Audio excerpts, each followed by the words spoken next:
Son las 6:18 de la tarde, continuamos en conexión y bueno, vamos a conversar justamente con la economista Mónica Muñoz Nájar para entender, a ver, cuáles van a ser los impactos de la entrega de este nuevo bono a las familias peruanas. Mónica Muñoz Nájar, ¿cómo está? Muy buenas tardes. Hola, ¿qué tal, Omar? Y muchos saludos a todos los que nos están escuchando. Bueno, partamos por lo más esencial, ¿no? En la coyuntura que estamos viviendo, donde el precio de una serie de productos y de servicios se ha incrementado, vemos que lamentablemente los sueldos son más bajos que los que teníamos en el 2020 y en el 2019. ¿Se amerita, sería necesario la entrega de un nuevo bono a las personas, a los trabajadores? Sí, esa es una pregunta muy difícil de responder en el contexto en el que estamos, porque no se trata solamente de analizar lo que estamos viviendo en este mismo momento del alza de precios, que sin duda nos ha afectado a todos, ¿no? Sino también tenemos que pensar en lo que se viene, que es la tercera ola, ¿no? Entonces, digamos, a nivel de Estado y de planificación de los gastos que pueda hacer el Ministerio de Economía y Finanzas, el ministro de Economía ha señalado que sí hay espacio para atender las cosas de la tercera ola y también atender el bono, pero también nosotros tenemos que preguntarnos si es que en algún momento no vamos a tener o no va a existir una mayor necesidad de la población de contar con esto. Recordemos que los bonos del año pasado se dieron en el contexto de las cuarentenas rígidas, donde no podíamos salir a trabajar. Y donde, ¿no? perdona que haga un paréntesis ahí, a ver, recordemos las cifras de junio del año pasado, Mónica, hablábamos de 7 millones de personas desempleadas, ¿no? Que literalmente no estaban generando ningún tipo de ingresos. Exacto, ¿no? No podíamos salir y la idea justo de todos los bonos que se dieron, como 3 bonos el año pasado, era poder cubrir esa necesidad de poder sobrevivir y que fue causado justamente porque nos querían o nos pusieron en cuarentena, ¿no? Y probablemente eso no sabemos si va a volver a tener que hacerse en la tercera ola, ¿no? Entonces ahí que se va a hablar de otro bono cuando se empiece la tercera ola, ¿no? Entonces no queda tan claro en verdad la necesidad, o no más que la necesidad, sí tenemos todos claro la necesidad, pero la conveniencia de hacerlo en este momento, ¿no?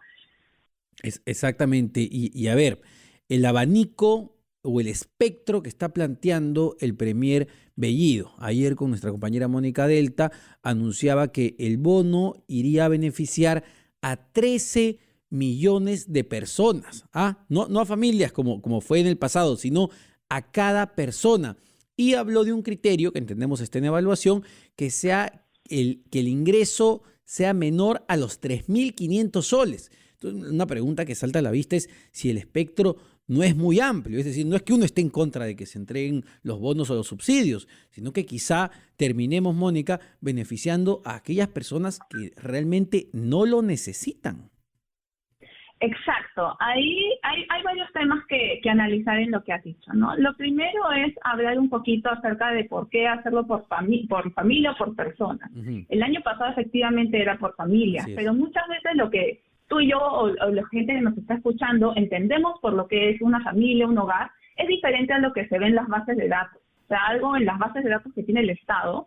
Muchas veces la familia que tal vez vive junto en una casa, el Estado la tiene separada en 2 casas o en 3 casas, ¿no? Porque las bases de datos que manejan no cuentan con toda la información. Entonces sí hubo muchos reclamos por los bonos del año pasado, y eso lo recordarán los que nos están escuchando, porque decían que estaban recibiendo algunos hogares un bono, una persona que no vivía con ellos, ¿no? Entonces, y eso es un tema de las bases de datos que tiene el Estado, ¿no? Como anécdota, yo conozco a gente que 3 veces, los 3 bonos, recibió el bono, pero no le correspondía, y las 3 veces lo devolvió. O sea, le seguían dando a pesar de que la misma persona había dicho que no lo necesitaba, para que veamos cómo son las bases del sector público, ¿no? Que no están del todo actualizadas. Claro. Exacto, y eso se debe a que tenemos un país que lamentablemente somos muy informales y el Estado no tiene la información de todos, ¿no? Entonces, por ahí tienes un lado de que podría ser incluso beneficioso para salvar ese problema que se le dé a cada persona y no por hogar, porque ahí ya no tendrías ese problema de, oye, le estás dando a alguien que no vive en mi casa, ¿no? Supuestamente ese bono me tiene que caer a mí. Entonces ahí solucionas ese problema porque le estás dando uno a cada uno, ¿no? Perfecto. Pero el también tiene espectro, desventajas. el espectro, que hablamos de 13 millones de peruanos, ojo, a ver, los adultos mayores, los mayores de 18 años son 22, 23 millones. Estamos señalando que vamos a entregarle un subsidio a más de la mitad de la población adulta. Sí, no, correcto. Se parece mucho el alcance del bono universal. No sé si me acuerdan del bono universal que se dio el año pasado, que era 8 millones de familias. 8 millones de familias son más de 15 millones de adultos también, ¿no? O sea, el alcance está similar. Lo que creo que están tratando de hacer es como equipararlo al bono universal, pero llevándolo a un nivel de personas y no de familias, ¿no? Entonces, ahí hay esa ventaja, pero lo que te quería comentar en este momento es la desventaja que tiene hacerlo así por familia, es que estás castigando a las familias que solamente tienen un adulto y que tienen a varios niños, los hogares que se llaman monoparentales. Entonces, si tú tienes a un hombre o a una mujer que vive solo con sus hijos y que tiene que ayudar y mantener a sus hijos, a esa persona le va a caer solo 350, cuando el año pasado le caían 760.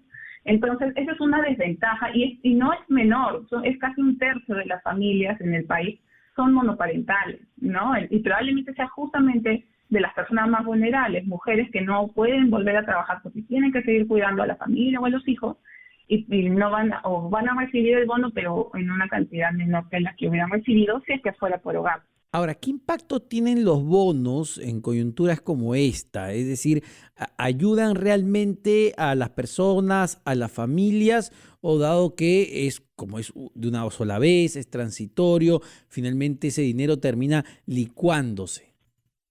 Exacto. Ahí justo como dijo Hernán Vidal hace un momento, una persona no vive solo un mes, ¿no? Es una solución verdaderamente temporal que puede estar justificada cuando digamos el impacto negativo que tú vas a tener, que se llama el shock negativo, también va a ser temporal. Pero en este caso, nada nos está diciendo que los shocks negativos que están justificando el tema del alza de precios, ¿no?, vayan a ser tan temporales. Entonces, a la larga, sí, va a ser un impacto que se va a terminar licuando en el tiempo y no va a tener un impacto duradero más allá de un alivio temporal, ¿no? En verdad, la solución para los problemas, que creo que es algo que la gente lo que más está pidiendo, es dar empleo, o sea, aumentar el empleo, ¿no?, más que dar bonos. Mónica, permítame unos segundos, tenemos que irnos de inmediato con las declaraciones del ministro de Justicia, Aníbal Torres.